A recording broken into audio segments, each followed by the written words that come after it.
Kattappana urban ബാങ്കിൽ Thomas മൈക്കിളിന്റെ നേതൃത്വത്തിലുള്ള ഭരണസമിതി അധികാരമേറ്റു. AICC അംഗം EM അഗസ്തി അധികാര കൈമാറ്റ യോഗം ഉദ്ഘാടനം ചെയ്തു.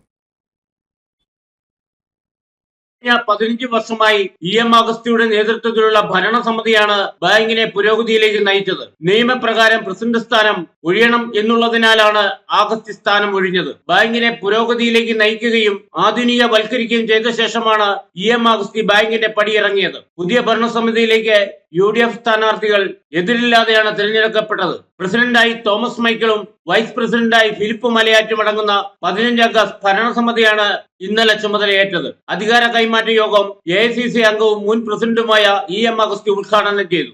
കട്ടപ്പന അർബൻ കോഓപ്പറേറ്റീവ് ബാങ്ക് എല്ലാ അത്യാധുനിക സൗകര്യമുള്ള ഒരു ന്യൂ ജൻ ബാങ്കാണ്. അടുത്ത ദിവസം തന്നെ എല്ലാവർക്കും ATM കാർഡ് ലഭ്യമാണ്. ATM മെഷീനും അടുത്ത ദിവസം തന്നെ പ്രവർത്തന സജ്ജമാകും.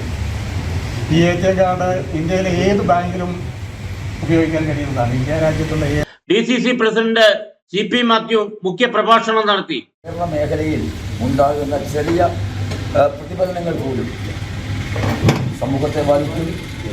സമ്പത്തിന്റെ കേന്ദ്രമൊരു ബാങ്കിൽ ആളുകളുടെ വിശ്വാസ്യതയാണ് പ്രശ്നം. ഇന്ത്യക്കാരുടെ പരസ്യം പറയുന്ന പോലെ തകർക്കാൻ പറ്റാത്ത വിശ്വമാണ് ഇതിന്റെ ഹെഡ് ഓഫ് ദി ഇൻസ്റ്റിറ്റ്യൂഷൻ. നേതാക്കളായ George Joseph Padavan, municipal chairperson Beena Tomy, vice chairman KJ Benny, Johny Kulampally, PR Ayyappan, Thomas Perumana, Siju Chakkumoottil, Joy Kudakkachira, Sinu Valummel എന്നിവർ സംസാരിച്ചു. Idukki vision news, Kattappana.